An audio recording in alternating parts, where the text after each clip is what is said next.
Have you ever woken up with a tune stuck in your head? One that you can't quite place, and it just won't leave, only to hear it playing somewhere later in the day. Or maybe you thought of someone from your long-forgotten past, and then, out of the blue, you bumped into them or got a call from them. I'm sure we've all experienced those little signs in life. Hi there, dear listener. My name is Zoe, but everyone calls me Jinxie. There's a funny story behind that name, which I'll share with you in the coming weeks as we get to know each other better. I used to float along life's current, living in my little bubble. Starry-eyed and self-employed, I was comfortably happy with life. I loved to help. Even in my business, it felt fulfilling. Though sometimes, I'd go overboard, offering discounts and freebies, barely making any profit. My heart led, not my mind. Don't get me wrong, I managed okay, but financially, I could have been in a much better place if I had focused a little more on building savings. Truth be told, I was a tad nearsighted, spending without much thought for tomorrow. Then the pandemic struck, flipping my world upside down. Thankfully, my health remained intact, but financially, I hit rock bottom, like many others. It was tough, to put it mildly. The stress was constant, headaches persistent, and nights sleepless. My cozy bubble turned into a little prison. As months rolled by, I clung to my faith, even through moments of doubt. Then something curious occurred. While driving to the local store, I glanced at my car clock. It was precisely 11:11. 11 minutes past 11 on the 11th day of the 11th month. Just a perfectly timed coincidence, I thought. Suddenly, I started seeing that number everywhere. Probably over 50 times in the next few months, it no longer seemed like a coincidence. I convinced myself it was a sign, a promise that things would turn around for me by the next November 11th. I truly believed something great was going to happen, the break I needed, and I eagerly awaited. Soon that day came and went. Nothing changed. Nothing at all. Disheartened and let down, the signs faded, sinking me even lower. After some time, I stumbled upon a simple yet profound tale about banana bread. The story illustrated that no matter how much you may love and crave banana bread, you can't make it with only bananas. You need more ingredients and preparation. This analogy applies to the desires of your heart. While miracles may happen, you can't expect them to materialize on their own. You must exert effort and utilize your talents to reach your aspirations. Sometimes, the simplest truths you already know need to be heard at just the right moment to resonate and reignite your inner spark. I began actively pursuing my goals instead of idly waiting for fate to intervene. The signs reappeared, but this time I viewed them through a different lens. They were guiding me, affirming I was on the right path. It felt like a warm embrace. I followed those signs, and they led me here, to you. I'm uncertain where this journey will take us, but it already feels right. Perhaps someone out there needs a dose of positivity, even if it's just to brighten their day. I'll be sharing bits of myself and upcoming stories, breadcrumbs for anyone who needs hope.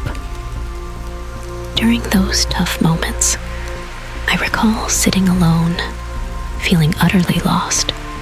My mind would drift back to simpler times when life felt easier and more predictable. Yet, I realized that longing for the past only kept me stagnant. There are no shortcuts.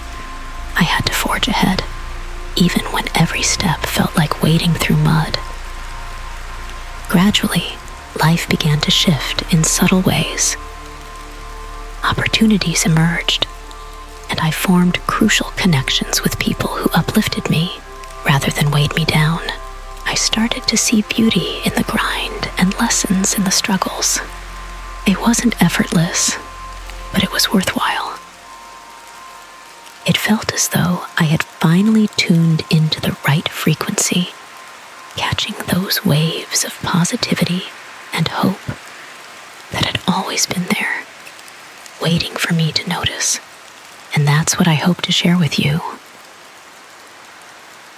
These signs, these nudges, they're not mere coincidences.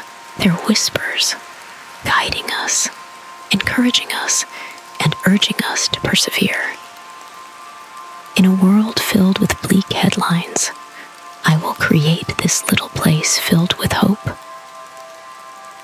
Maybe a comment you leave here could change someone's life for the better, letting them know they're not alone. Email me your stories. I'd love to hear them, and maybe share them with everyone listening. My details are in the description. I can't wait to share more. Even in the darkest times, signs of hope and renewal surround us. By using our gifted talents and paying attention to life's gentle nudges, we can find our way to a brighter future. Thanks for sticking around till the end. Your presence means the world. You're truly amazing. All hard work brings a profit, but mere talk leads only to poverty. Proverbs 14, verse 23.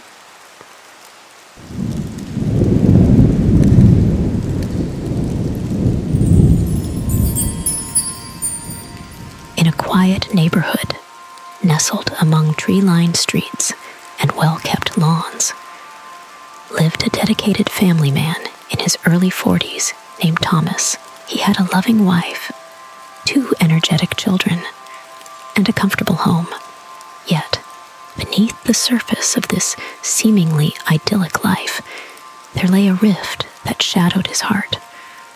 A rift with his only sibling, his sister Emily. Years ago, Thomas and Emily had a falling out over a trivial matter, a misunderstanding that neither could now clearly remember. This petty disagreement had snowballed into a wall of silence between them whenever they visited their elderly mother, who still lived in the house they grew up in. The atmosphere was tense and uncomfortable. They would exchange awkward glances and minimal conversation, their unresolved conflict creating an invisible barrier. Their mother, a widow, often found herself heartbroken over the discord between her children. She believed that if her husband were still alive, he would have mended the rift and restored harmony in the family, as he would not stand for a break in the family. Despite her best efforts, she could not break through the walls they had built. Thomas knew his pride was part of the problem. He didn't want to be the first to apologize, fearing it would make him seem weak. He still felt angry, and he didn't even know why. Yet, he also realized the negative example he was setting for his children. He sometimes overheard his son and daughter whispering about the strange tension between their father and aunt, and it pained him to think they might grow up thinking this was normal. One rainy evening, Thomas sat by the window, watching the raindrops race down the glass. The sound of rain was soothing, but his mind was restless. His wife, Sarah, approached him gently. "Thomas," she said, "I know this isn't easy, but holding on to this grudge isn't helping anyone. It's okay to take the first step." Thomas sighed deeply. "I know, Sarah. I just don't know how to start." She smiled softly. Sometimes, a simple, "I'm sorry" can build a bridge. Encouraged by her words and burdened by his guilt, Thomas decided to try. He picked up his phone, hesitated for a moment, and then dialed Emily's number. His heart pounded as it rang. And just as he was about to hang up, she answered. "Hello?" Emily's voice was cautious. "Emily, it's Thomas," he began, his voice trembling slightly. "I know it's been a long time, and we haven't spoken properly in years. I don't even remember what we argued about. But I do remember that you're my sister, and I miss you." There was a long pause on the other end. Thomas feared she might hang up, but then he heard a soft sob. "Thomas, I've missed you too," Emily replied, her voice breaking. "I've been so afraid to reach out, thinking you hated me." Thomas felt a wave of relief wash over him. "I'm so sorry for letting my pride get in the way. Can we start over? For us? For Mom and for the kids?" "Yes, please," Emily said, her voice filled with hope. "I'd like that very much." The next weekend, Thomas and his family visited their mother. This time, Emily was there too. When she walked in, Thomas stood up, hesitated for a moment, then hugged her tightly. The tension that had plagued their family gatherings melted away in that embrace. Their mother, witnessing this reconciliation, shed tears of joy. It took time and effort for Thomas and Emily to rekindle their conversation. But once they began reminiscing about their childhood, the stories flowed effortlessly. Their children smiled as they witnessed a side of their father they had never seen before. Before leaving, they even planned a future family gathering. The house that once felt divided now echoed with laughter and love. Thomas experienced a sense of peace he hadn't known in years. He realized that years of silence and pride had not only stolen precious time they could have spent together, but also added to the burden on his mother's heart. As the rain continued to fall outside, Thomas looked around the room at his reunited family. He understood now that taking the first step toward reconciliation was not a sign of weakness, but a testament to the strength of their bond. His children watched this transformation, learning the value of humility, forgiveness, and the enduring power of family. Life is too short to let pride and misunderstandings keep us away from the people we love. Holding on to grudges only prolongs the pain and robs us of precious moments that could be spent in love and harmony. By seeking forgiveness and extending compassion, we can easily mend broken relationships. Apologizing is not a mark of weakness, but a testament to the boundless love and compassion within the human spirit.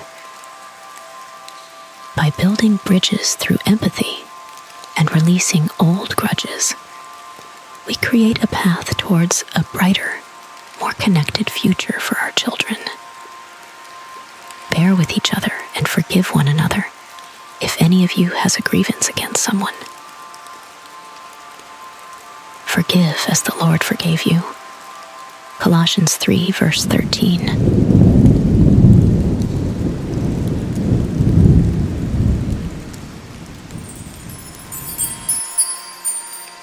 Rain pattered gently against the kitchen window as Emily hummed to herself, her her mind wandering to the events of the past year.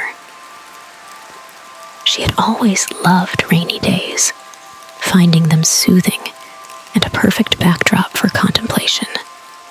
Life in 2024 had been a whirlwind, a series of unexpected challenges that tested her patience and resolve.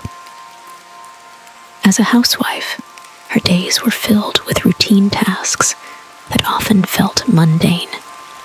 Yet today, something different was about to happen. Emily reached for a pack of store-bought, pre-washed salad leaves from the fridge. She had promised her family a fresh, homemade dinner, and nothing paired better with her famous lasagna than a crisp green salad. The rhythmic sound of the rain combined with her thoughts as she rinsed the leaves and tossed them into the salad spinner. With a few firm spins, the water was flung off, leaving the leaves ready for the bowl. As she emptied the contents of the spinner into the bowl, a tiny flicker of color caught her eye. Amidst the green leaves, a small ladybug, red with black spots, was crawling. Emily gasped, her initial surprise giving way to curiosity. How had this little creature survived the journey from the farm to her kitchen, her refrigerator, and through the rinse and spin? She gently coaxed the ladybug onto her finger, marveling at its delicate beauty with childlike wonder. The ladybug seemed so out of place in her pristine kitchen, yet it brought a sense of unexpected joy and wonder. Emily sat by the window, watching the rain and the ladybug, her mind drifting back to the struggles she had faced. Just like the ladybug, she had weathered her own storms.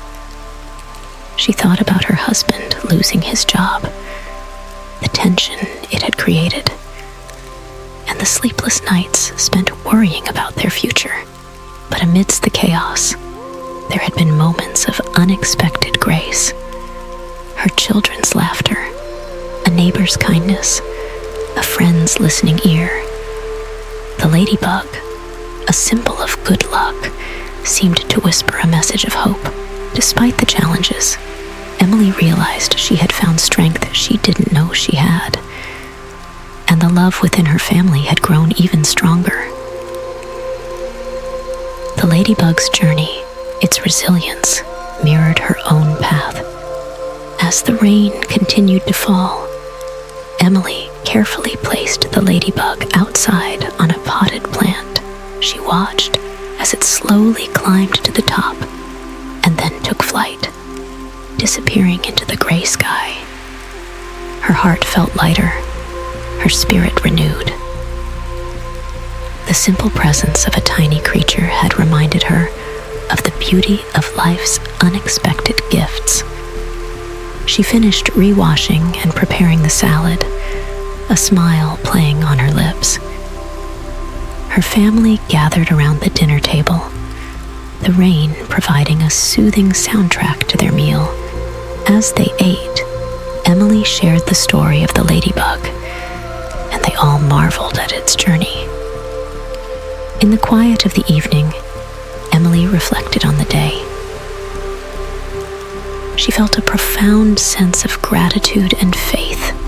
Life was unpredictable and often challenging, but it was also filled with moments of joy and hope. It was these small, seemingly insignificant moments that carried the greatest message. Sometimes, hope arrives in the smallest, most unexpected forms. This tiny, perseverant creature, surviving its challenging journey, mirrored Emily's own resilience and the strength she found within herself during difficult times. She remembered feeling trapped, submerged, and shaken as life around her spun out of control. Yet, just like the ladybug, she emerged stronger, finding the hope and patience to navigate through the darkness, and being rewarded by the profound beauty awaiting her Embrace these small, yet profound moments, for they remind us that even in the face of life's storms, there is always hope.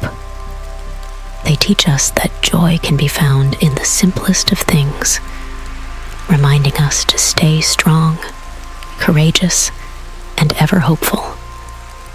Be strong and courageous. Do not be afraid.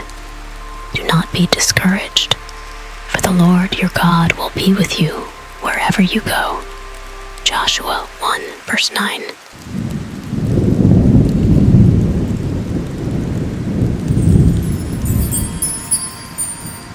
Lisa sat at the kitchen table, her face reflecting a disappointment she could not hide. She had really thought Jordan had tried her best this time. Across from her, Seth was quiet, his brow furrowed with concern. They both knew the importance of the upcoming parent-teacher conference, but neither of them was looking forward to it. Jordan, their bright and bubbly 9-year-old, had shown so much promise. She excelled at the things she loved: drawing, building intricate structures with her Lego sets, and storytelling. But when it came to school, she struggled. There were no diagnosed learning conditions, yet she could not grasp subjects as quickly as her peers. The pressure to keep up was becoming overwhelming, not just for her, but for her parents as well. Lisa and Seth found themselves constantly at odds with teachers and each other. They received conflicting advice on how to help Jordan succeed. Some suggested pushing her harder, while others recommended giving her more time. The tension in the house was palpable, and Jordan felt it too. She tried her best, but the constant pressure and stress were taking their toll. One evening, after another difficult day, Lisa found Jordan sitting on the floor of her room, surrounded by her drawings. She was working on a particularly detailed picture of a fantastical world filled with mermaids and fish. "Mom, do you like it?" Jordan asked, her eyes filled with hope. Lisa smiled, but her heart ached. "It's beautiful, sweetie," she said, hugging her daughter. "But we need to talk about your schoolwork." Jordan's face fell. "I try, Mom. I really do." Lisa nodded, fighting back tears. "I know, sweetheart. I know." The next day, Lisa and Seth met with Jordan's teacher, Mrs. Thompson. The meeting was tense, with each side presenting their case. Mrs. Thompson expressed concern over Jordan's performance, suggesting that she might need to repeat the year. Repeating a year could damage her self-esteem, Seth argued. "We just need to find the right way to help her." "We're not trying to make her feel bad," Mrs. Thompson replied gently. "We just want what's best for her." The meeting ended with no clear resolution. As they walked back to the car, Lisa and Seth felt more lost than ever. They loved Jordan dearly and wanted her to succeed, but nothing they did seemed to help. Over the following weeks, they tried various strategies: extra tutoring, study schedules, rewards, and consequences. But the more they pushed, the more Jordan seemed to withdraw. The spark in her eyes began to fade, replaced by a look of weariness and frustration. One rainy afternoon, Lisa decided to take Jordan to the local art museum, hoping to lift her spirits. As they wandered through the exhibits, Jordan's eyes lit up with excitement. She eagerly pointed out details in the paintings, her imagination running wild. "Mom, look at this one," she exclaimed, dragging Lisa to a large, colorful canvas. "It's like a dream." Watching her daughter's enthusiasm, Lisa had an epiphany. Jordan's passion and talent lay in her creativity, not in traditional academics. She realized that they had been so focused on fitting Jordan into a mold that they had ignored what made her unique. That night, Lisa and Seth had a long talk. They agreed that while school was important, it wasn't worth crushing their daughter's spirit. They decided to focus on supporting Jordan's strengths while gently encouraging her in areas where she struggled. They met with Mrs. Thompson again, this time with a different approach. They discussed ways to integrate Jordan's love for art and storytelling into her learning. Mrs. Thompson was supportive, suggesting project-based assignments that allowed Jordan to express her creativity while learning. Gradually, the atmosphere at home began to change. With less pressure to conform, Jordan's confidence grew. She started to enjoy school more, finding ways to incorporate her passions into her assignments. Her grades improved, not because she was forced to fit in, but because she was allowed to thrive in her own way. One evening, as the family sat together in the living room, Seth turned to Lisa. "You know, I think we were so worried about Jordan fitting in that we forgot to let her be herself." Lisa nodded, her eyes filled with tears of relief. "She's finding her own way, and that's what matters." Jordan, overhearing their conversation, looked up from her drawing. "I'm happy, Mom. I like learning now." Lisa hugged her daughter tightly. "We're proud of you, Jordan. Always." True happiness and success come from embracing our unique strengths and passions, not from conforming to societal expectations. By supporting individuality and creativity, we allow our loved ones to thrive in their own special ways. Do not conform to the pattern of this world, but be transformed by the renewing of your mind. Romans 12, verse 2.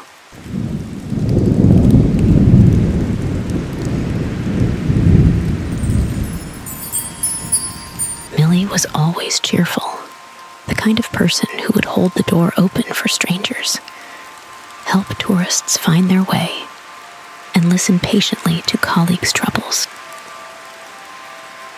Her friends often joked that she had a smile quota to fill every day, but the truth was that Millie just loved to see people happy. It gave her a sense of purpose, even when she was struggling with her own issues. Millie had one significant flaw, though. She couldn't say no. Her inability to refuse requests, big or small, often left her exhausted. She found herself constantly overcommitted, running from one obligation to the next, spreading herself too thin. But every time she considered saying no, the thought of disappointing someone or not being able to help kept her from doing so. One bright Monday morning, as Millie hurried to her office, she noticed a man sitting on the sidewalk near the metro entrance. His clothes were tattered, and his face was marked with the lines of hardship. Yet, there was a quiet dignity in his posture as he held a small cardboard sign that read, "Please help." Millie's heart went out to him. She stopped, reached into her bag, and handed him her lunch. "Here you go. I hope this helps," she said with her usual warm smile. The man looked up, his eyes filled with gratitude. "Thank you," he murmured. This small act of kindness set the tone for Millie's day. At work, she was met with the usual barrage of requests. A colleague needed help with a project. Her boss asked her to stay late for a meeting, and a friend wanted to catch up over coffee. Millie agreed to everything, her mind preoccupied with the man she had met that morning. As the weeks went by, Millie couldn't shake the image of the man from her mind. She saw him often on her way to work, always in the same spot, always with the same quiet dignity. She started bringing him breakfast or lunch whenever she could, each time greeted with a soft thank you and a fleeting smile. One particularly hectic day, Millie's responsibilities overwhelmed her. She had promised to help organize a charity event, assist a friend with moving, and cover for a sick colleague at work. By evening, she was utterly exhausted, both physically and emotionally. She felt like a stretched rubber band, ready to snap. On her way home, she saw the man again. This time, instead of handing him food, she sat down next to him. "Hi," she said softly. "I'm Millie." The man looked at her, surprised. "I'm Daniel," he replied. For the first time, Millie and Daniel had a real conversation. He told her about his life, how he had lost his job, his home, and eventually his family. Despite his hardships, Daniel spoke with a calm acceptance that Millie found remarkable. She shared her own struggles with saying no and the toll it was taking on her life. "You know," Daniel said thoughtfully, "helping others is a beautiful thing, but you can't pour from an empty cup. Sometimes you have to take care of yourself first." His words struck a chord with Millie. She realized that her constant need to please everyone else was not only draining her, but also preventing her from fully enjoying her own life. She had been so focused on making others smile that she had forgotten how to make herself happy. Over the next few weeks, Millie started making small changes. She began by setting boundaries, learning to say no when she needed to, and taking time for herself. Gradually, she felt her energy returning, and her happiness grew. Millie still helped others, but she did so with a new sense of balance. She was more present and more engaged, and her smiles were more genuine than ever before. She also continued her friendship with Daniel, who became a source of wisdom and perspective in her life. One day, as Millie was walking to work, she saw Daniel in his usual spot, but this time, something was different. He was holding a small bouquet of flowers. When he saw Millie, he stood up and handed her the bouquet. "What's this?" Millie asked, surprised. "It's for you," Daniel said, smiling. "You've given me so much more than food. You've given me hope and a reason to keep going. I wanted to thank you." Tears welled up in Millie's eyes as she accepted the flowers. She had never expected this from him. It was the most heartfelt gift she had ever received. And in that moment, Millie realized that true happiness and fulfillment came not just from making others smile, but from finding that balance within yourself to truly and genuinely smile back. She looked at Daniel, her heart full of gratitude and joy as he smiled. And she smiled back. Finding a balance between helping others and taking care of yourself is crucial for true happiness. Sometimes saying no is the most compassionate thing you can do for yourself. It is more blessed to give than to receive. Acts 20, verse 35.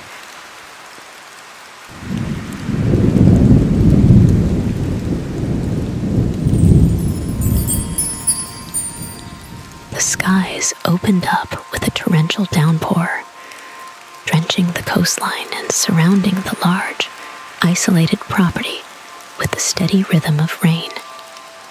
Jade, A mother of two stood at the window, watching the lightning dance across the ocean.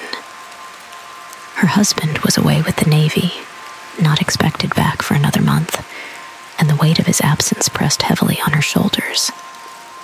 Paige and Lucas, her children, were fast asleep in their rooms upstairs, blissfully unaware of the storm outside.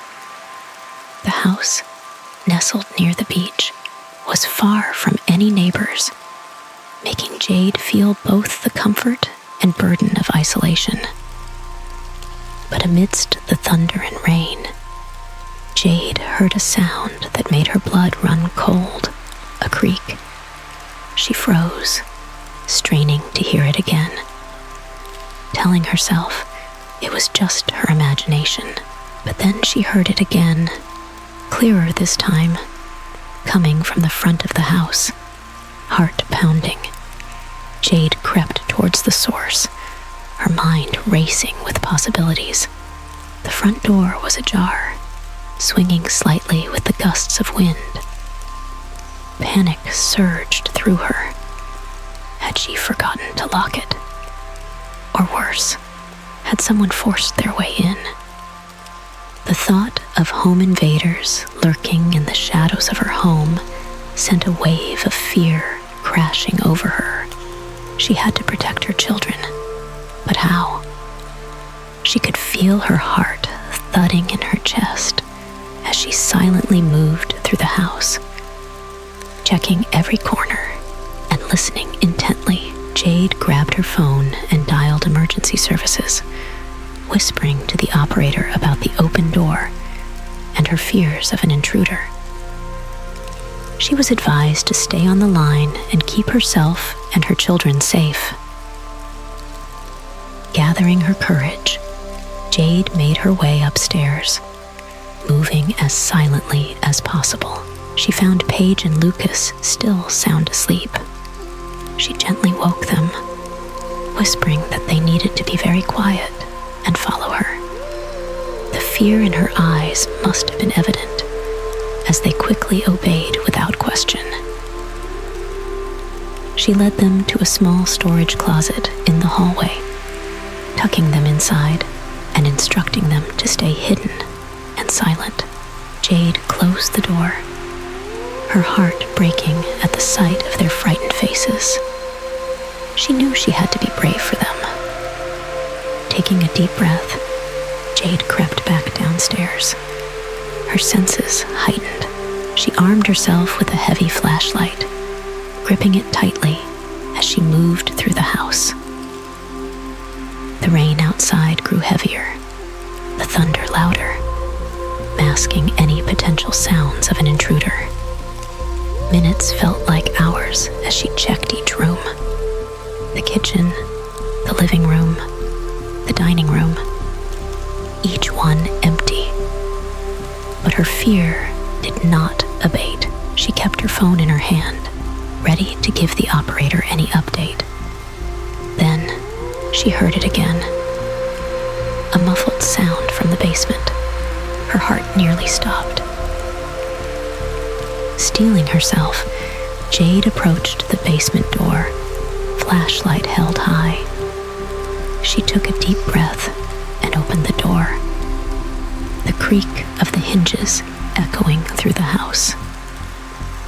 She descended the stairs slowly. In the basement, she found nothing out of place. The sound, it seemed, had been nothing more than the old house settling in the storm. Relief and exhaustion washed over her, but she knew she couldn't let her guard down. She quickly checked the locks on the basement windows and then hurried back upstairs to her children. As she reached the top of the stairs, she was grabbed from behind. A strong hand clamped over her mouth. Her heart raced as she was dragged into the living room, where two masked men stood, their eyes glinting with malice. "Where's the money? Where's the jewelry?" they demanded. One of them demanded. Jade's mind raced. fear and desperation making it hard to think. She stammered, trying to buy time. But they weren't patient. They tied her to a chair, the ropes digging into her skin, and continued their interrogation. The minutes dragged on, each one an eternity. Jade's thoughts kept returning to her children, hidden upstairs. She prayed they would stay silent, stay safe. The intruders ransacked the house, their frustration growing with every minute they couldn't find what they were looking for. Just when things seemed like they couldn't get worse, Jade saw a distant flashing of red and blue lights through the window. The thieves noticed it too, their panic evident. They cursed, abandoning their search, and fled out the back door in a desperate bid to escape. The police burst in moments later, weapons drawn. They found Jade and quickly untied her, her relief overwhelming her. She was reunited with Paige and Lucas, who had stayed hidden and safe. An hour later, with the help of a helicopter and dogs, the police tracked down the intruders. They were part of a string of robberies on other houses nearby, many of them empty holiday homes. Jade's ordeal was over, but the emotional scars would remain. As the first light of dawn began to break, the storm subsided. Jade stood at the window once more, watching the sun rise over the ocean. Her children were safe. That was all that ever mattered. When I am afraid, I put my trust in you. Psalm 56, verse 3.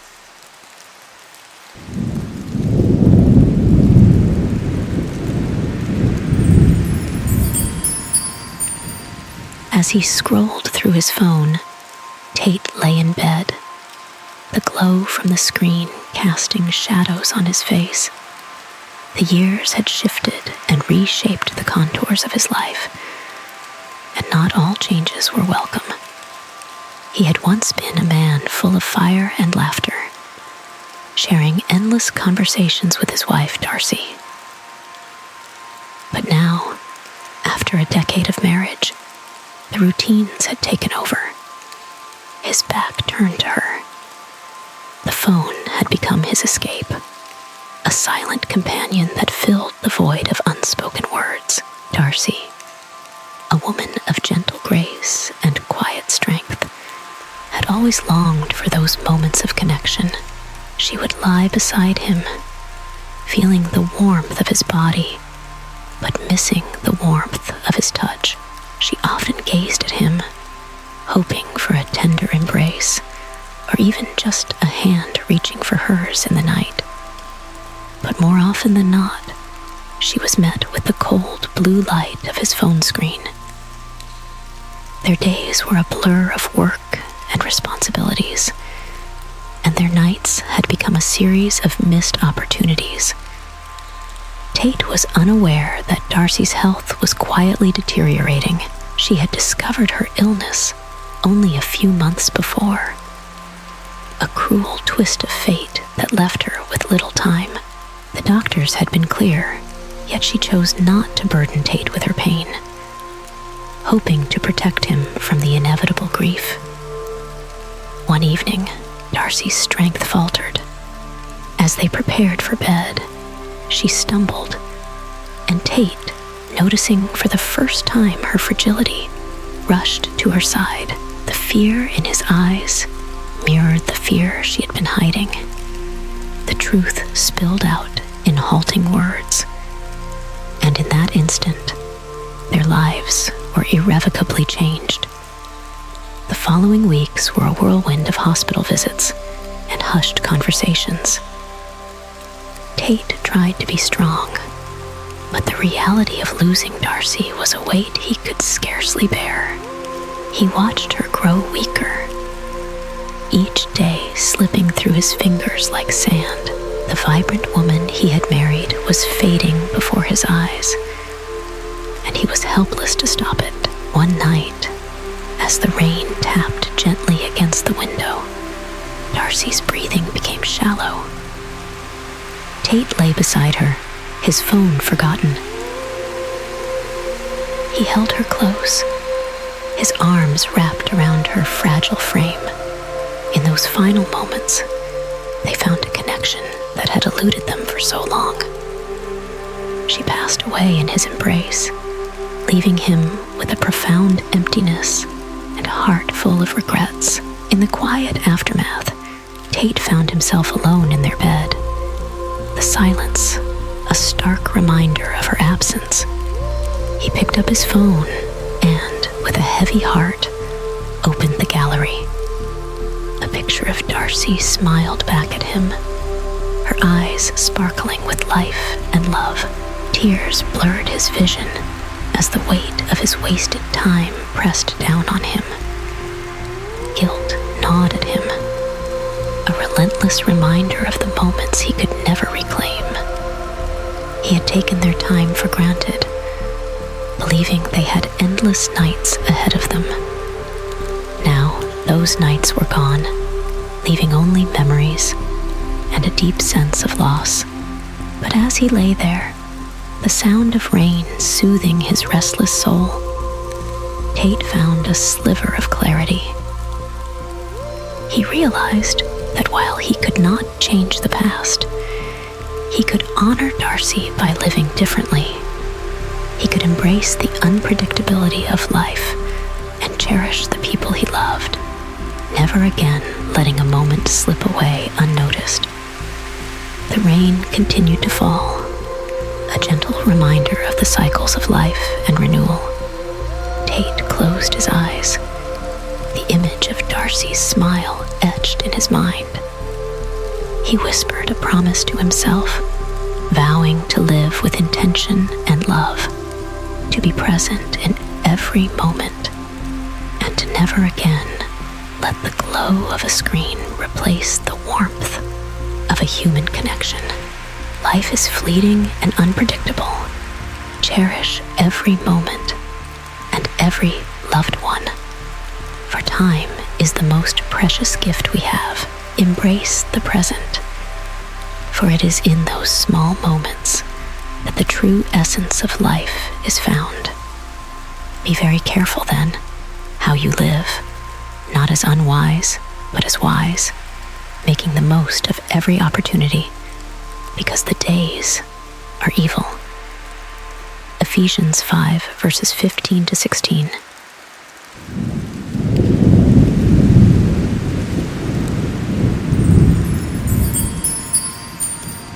Angela Stevens, a seasoned doctor with a reputation for being calm under pressure, stood at the crossroads of her most challenging decision yet. The emergency room was a whirlwind of activity, but her focus was solely on the man lying on the gurney in front of her. Robert had come in with severe chest pains, a textbook case of a life-threatening condition. His vitals were unstable, and Angela was presented with 2 treatment options, each carrying its own risks and potential benefits. The clock was ticking, and with every second, the pressure mounted. She had to choose quickly. Her training and experience led her to make the call, but as fate would have it, she chose wrong. The room was filled with the cacophony of medical equipment and urgent voices, but all Angela could hear was the flat line, the piercing sound that marked the end of Robert's life and the beginning of her personal torment. Despite their best efforts, the team couldn't save him. It was her first case where a different decision could have meant the difference between life and death. And the realization was a heavy burden to bear. Angela's mind was a storm of guilt and regret. She replayed the scenario over and over, wishing she could turn back time and choose differently. The emotional struggle was relentless, and she felt the weight of her mistake with every breath. The hospital staff, usually a tight-knit team, gave her space, sensing her need for solitude. They knew Angela as a dedicated professional who rarely showed any vulnerability. But this was different. This was new territory for all of them. In the quiet of the doctor's lounge, Angela sat with her head in her hands. The distant murmur of her colleagues and the occasional beeping of medical equipment, a backdrop to her thoughts. Her mentor, Dr. Harris, found her there.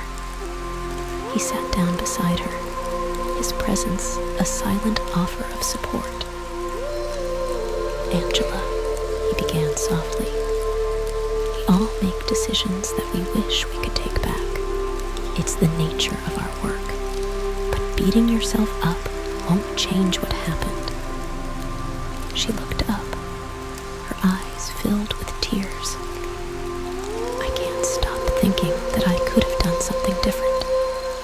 Maybe if I'd been faster, more decisive." Dr. Harris shook his head gently. "You made the best decision you could with the information you had. We aren't perfect, and medicine is far from an exact science. Sometimes, despite everything we do, the outcome isn't what we hope for." Angela knew he was right, but the guilt remained. I wish I could go back and change it.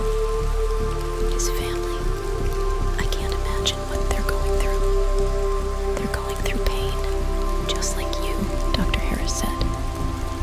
But they also need to see that you cared, that you did everything you could. That matters. As the conversation continued, Angela felt a glimmer of comfort in Dr. Harris's words. Yet, the emotional struggle was far from over. She left the lounge, returning to her duties, but her mind remained clouded with doubt and sorrow. That evening, Angela decided to meet Robert's family. It was a daunting step, but she knew she had to face them. The hospital had a small, private room for such meetings, and Angela waited there, her heart heavy with apprehension. Robert's wife and teenage daughter entered, their faces etched with grief. Angela stood to greet them, her own emotions barely in check. "I'm so sorry for your loss," she began, her voice trembling. "I did everything I could, but it wasn't enough. Please don't hesitate to ask if there's anything you need or any questions you have," she said sadly. Robert's wife looked at her, eyes brimming with tears. "Thank you, Dr. Stevens. We know you did your best. It's so hard to accept." Angela nodded, feeling the weight of their pain. "I understand. If you need anything, even just to talk, I'm here." The meeting was brief but impactful. As Angela walked away, she felt a strange mix of sorrow and relief. She had faced them, and they didn't blame her. It was a small step towards healing, but the journey was far from over.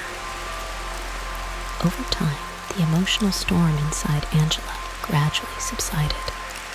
She still felt the weight of her mistake, but she also began to find strength in the support of her colleagues and the resilience of Robert's family. They had shown her that there could be understanding and compassion even in the face of tragedy. Angela's journey was one of healing and forgiveness, both for herself and for others.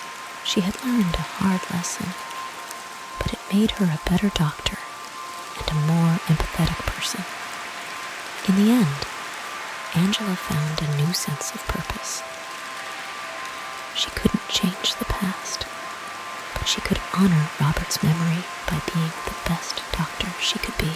And with each life she touched, she carried a piece of his story with her, a reminder of the importance of every decision and the humanity behind each patient. Trust in the Lord with all your heart and lean not on your own understanding. In all your ways, submit to him, and he will make your paths straight. Proverbs 3 verses 5 and 6.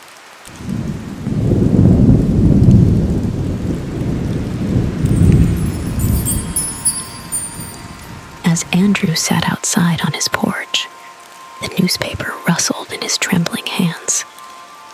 His heart stopped momentarily as he read the headline, "Finance Director Accused in Major Scandal."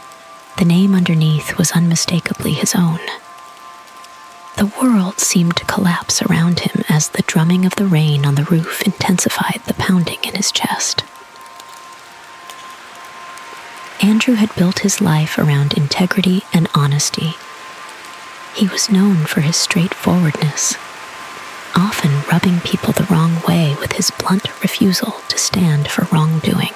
In a busy city where bending the truth was often the norm, Andrew stood out like a sore thumb.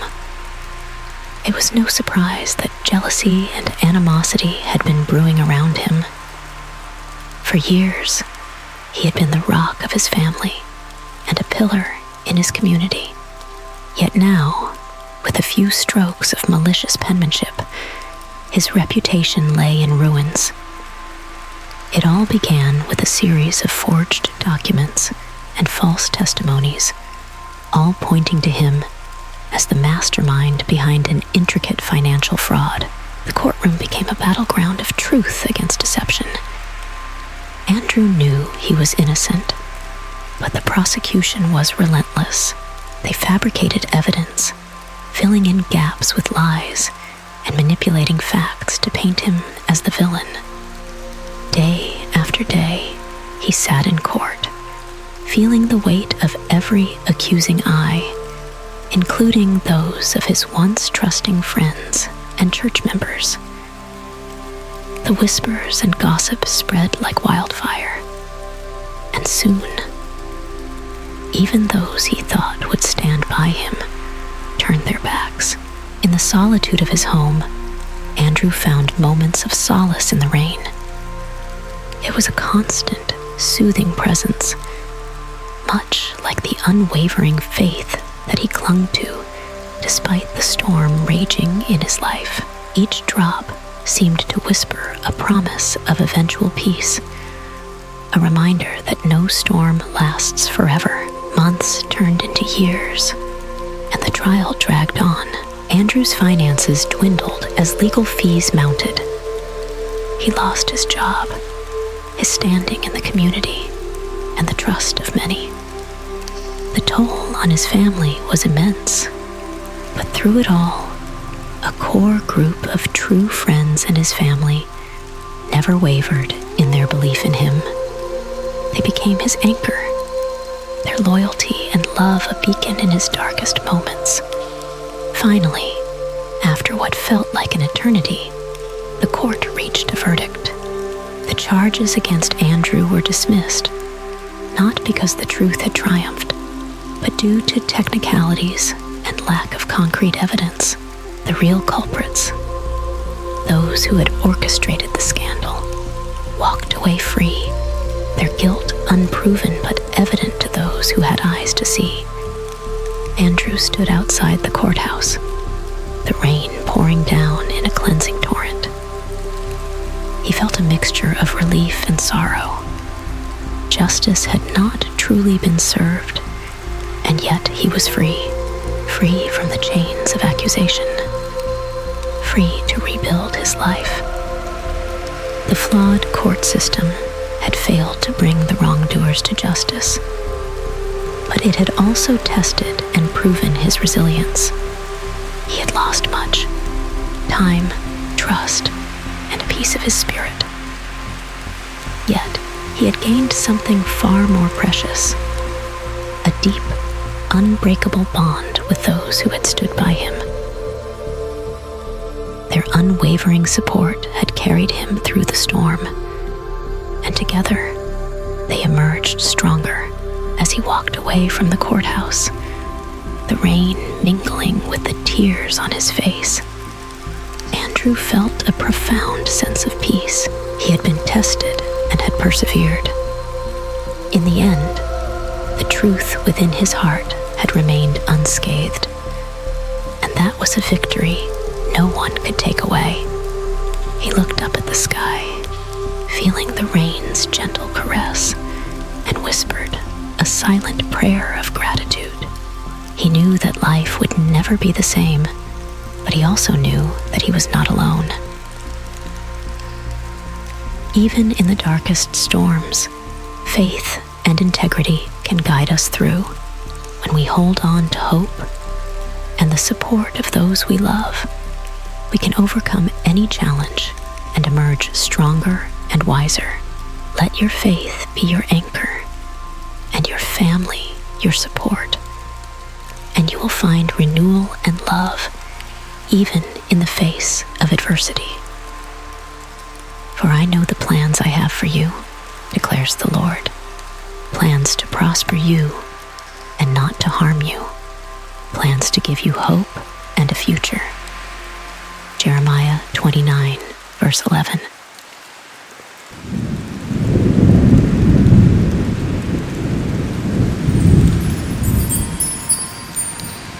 The test results were back. Eddie sat in the sterile, cold room of the clinic, his heart pounding in his chest. Dr. Thompson's expression was grave, and that alone spoke volumes. "I'm afraid it's not good news, Eddie," the doctor began. "The cancer is aggressive and advanced. We're looking at months, maybe less." The words hung in the air, heavy and suffocating. Eddie had always been a fighter, tackling life's challenges head-on with a smile and a joke. But this was different. He was 37, with a promising career as a journalist, a wife he adored, and a daughter who was his entire world. How could this be happening? Eddie left the clinic and felt the world's weight pressing down on him. The city's hustle and bustle seemed distant, muffled, as if he were walking in a dream, or perhaps a nightmare. He thought of Liz, his wife, and how he would tell her. He thought of little Emily, and how she would grow up without her father. Over the next few days, Eddie went through the motions in a daze. He continued going to work, writing articles, and meeting deadlines, but everything felt surreal. His colleagues noticed the change in him, but he brushed off their concerns with forced smiles and half-hearted reassurances. One evening, Eddie sat in Emily's room, watching her play with her toys. She looked up at him with her big, innocent eyes and asked, "Daddy, are you okay? You look sad." Eddie's heart broke a little more. "I'm fine, sweetheart," he lied, struggling to keep his composure. "Just thinking about work." But the lie tasted bitter on his tongue, and he knew he couldn't keep pretending. He owed it to his family, to be honest, to prepare them for what was coming. That night, as Liz put Emily to bed, Eddie took her hand and led her to the living room. He told her everything, holding her as she cried, her tears soaking into his shirt. They talked for hours about life, about death, about what truly mattered. Days turned into weeks, and Eddie made a decision. He would not let his remaining time be overshadowed by despair. Instead, he would make every moment count. He took a leave of absence from work and focused on his family. They went on trips, even if just to the local park or a nearby beach. He recorded messages for Emily, for all the milestones he wouldn't be there to witness. He wrote letters for Liz, filled with memories and love, to remind her that she was his everything. Eddie also reached out to friends and family, reconnecting with those he had lost touch with over the years. He apologized for old grudges and mended broken relationships. He found solace in the simple act of being present, of listening and sharing stories. Eddie and Liz sat together one rainy afternoon, watching the raindrops race down the window. "Do you think Emily will remember me?" he asked quietly. Liz squeezed his hand. "Of course she will. She'll remember your love, your laughter, and how you made her feel special every day." Eddie nodded, a tear slipping down his cheek.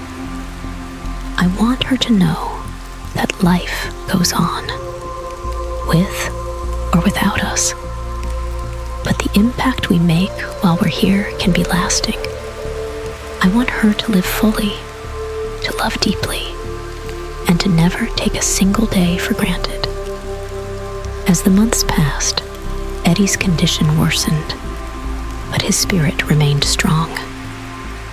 He continued to be a source of light and strength for his family.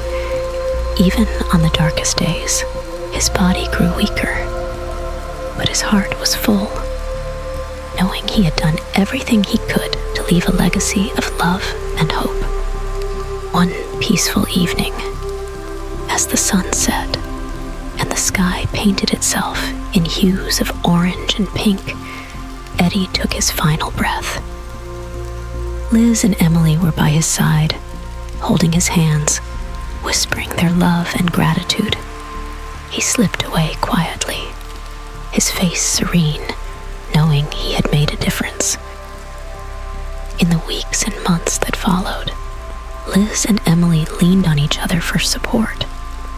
They missed Eddie terribly, but they also cherished the memories he had left behind. Emily often watched the videos her father had made, feeling his presence and hearing his words of encouragement.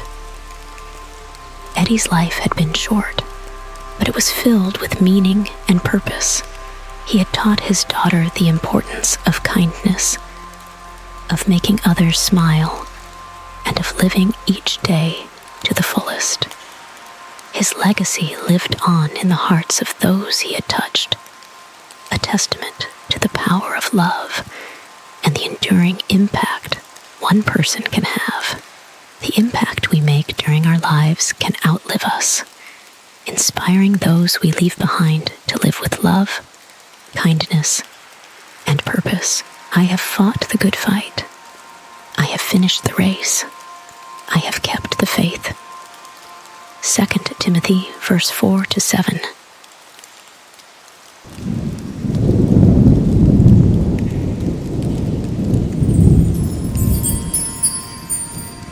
As the same sun shone down on the bustling streets of Paris, Emma couldn't help but feel the light seemed different. This was the city of love and fashion. A dream she had harbored for years, now finally realized through a 6-month student exchange program. The first few months flew by in a whirlwind of beautiful sights, new friends, and unforgettable experiences. The Eiffel Tower, the Louvre, charming cafes on every corner, everything seemed touched by magic. Emma was a fun-loving, free-spirited student, larger than life and charismatic. Her laughter often echoed through the narrow streets of the Latin Quarter where she lived. She made fast friends with other international students and locals alike. Each day, an adventure filled with joy and discovery. One rainy night, while walking back to her dorm room, Emma found herself alone on a deserted street. The steady drizzle made the cobblestones slick and the air heavy with mist. Suddenly, 2 shadowed figures appeared from an alleyway. Their faces were masked, and one of them brandished a knife. Heart pounding, Emma turned and ran, her footsteps echoing off the wet pavement in a frantic rhythm. Her mind raced as fast as her feet, the fear clawing at her insides. She could hear the men behind her, their breathless curses cutting through the rain. Emma darted down an unfamiliar street, her eyes scanning for any place to hide. Up ahead, the warm glow of a coffee shop beckoned like a beacon. She sprinted towards it, the sound of her pursuers growing louder. Just as they were about to close in, she threw herself through the door, the bell chiming sharply. Inside, the world was suddenly warm and bright. The barista looked up in surprise, and a few patrons turned to see the soaked, terrified girl who had just burst in. Emma's legs gave out, and she collapsed into a chair, her heart racing. The men outside hesitated, then melted back into the shadows. As the adrenaline ebbed, Emma's hands shook uncontrollably. The barista approached, offering her a cup of hot chocolate, his eyes full of concern. She nodded gratefully, but her mind was still trapped in that alleyway, with the knife gleaming in the dim light. She spent the next hour in a daze, trying to calm her racing heart, replaying the events over and over. The days that followed were a blur. Emma tried to focus on her studies and the remaining weeks of her exchange, but the trauma clung to her like a shadow. She found herself constantly looking over her shoulder, jumping at every unexpected sound. The vibrant cityscape she had once adored now felt hostile and foreign. She couldn't shake the feeling of vulnerability, the stark realization that danger could strike at any moment. Emma found calm in the embrace of her trusted friends, whose presence briefly illuminated her somber days. They walked her home, lingered with her under the night sky, and listened as she bared her soul. Yet, despite their support, the wounds within her remained profound. Reclaiming the joy and liberation she once knew proved to be an arduous journey. On her final night in Paris, Emma stood on a bridge overlooking the Seine, the city's lights reflecting off the water in a shimmering dance. The rain had stopped, leaving the air crisp and clean. She took a deep breath, feeling the weight of her experience, but also a sense of relief that it hadn't been worse. She knew that so many others were not so lucky. The trauma was still there, but so was her gratitude for having survived. As she watched the city she had come to love, Emma realized that this experience, though harrowing, had also taught her about her own resilience. She had faced fear and come out the other side, scarred but stronger. With time, she hoped to heal and find a new sense of security. But for now, she allowed herself to feel proud of her courage. Even though I walk through the darkest valley, I will fear no evil, for you are with me. Your rod and your staff, they comfort me. Psalm 23, verse 4.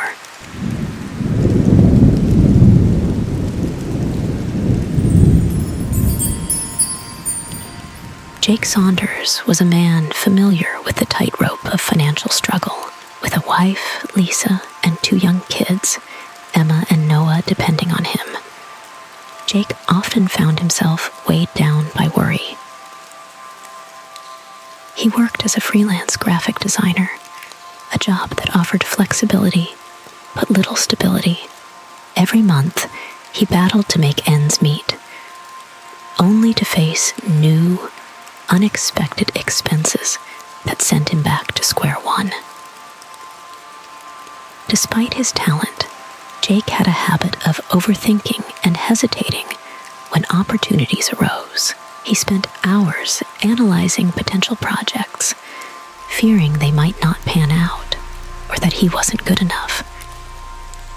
This indecisiveness often led him to miss out on lucrative gigs. Lisa, ever supportive, encouraged him to take more chances. But Jake's fear of failure held him back. One Friday evening, with the rent due and the bills piling up, Jake sat at the kitchen table, head in his hands. Lisa walked over and placed a gentle hand on his shoulder. "Jake, we'll get through this. Have faith. Worrying won't change anything." "I know," Jake sighed, "but every time we get a little ahead, something goes wrong. I just don't know how we're going to make it this month." Just then, his phone buzzed. It was an email from a startup company looking for a graphic designer to rebrand their image. The substantial project could cover their expenses for the next 2 months. Jake's heart raced. Here was an opportunity, but the fear crept in. What if he couldn't deliver what they wanted? Lisa saw the look in his eyes and gently took the phone from him. "Jake, you have to stop doubting yourself. You're talented. Take the leap." That night, after the kids were in bed, Jake and Lisa prayed together, asking for guidance and strength. Jake felt a sense of calm wash over him, a reassurance that he wasn't alone in this struggle. The next morning, with Lisa's words echoing in his mind, Jake replied to the email, expressing his interest. To his surprise, the company responded almost immediately, eager to get started. Over the next few weeks, Jake poured his heart into the project. It was challenging, but also invigorating. For the first time in months, he felt a spark of hope.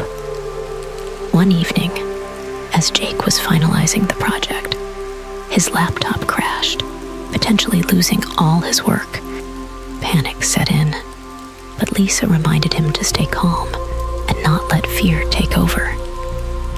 After a tense hour, Jake managed to recover his files and complete the project. He submitted his work, praying it would be well received. Days later, he received an enthusiastic response from the startup. They loved his work and even recommended him to other companies. Jake felt a weight lift off his shoulders. The payment came through. And for the first time in a long while, Jake felt a sense of security. Taking a leap of faith can be daunting, especially when burdened by constant worries. However, by trusting in your abilities and seizing opportunities, even in the face of uncertainty, you can overcome obstacles and find new paths to success. Therefore, do not worry about tomorrow, for tomorrow will worry about itself.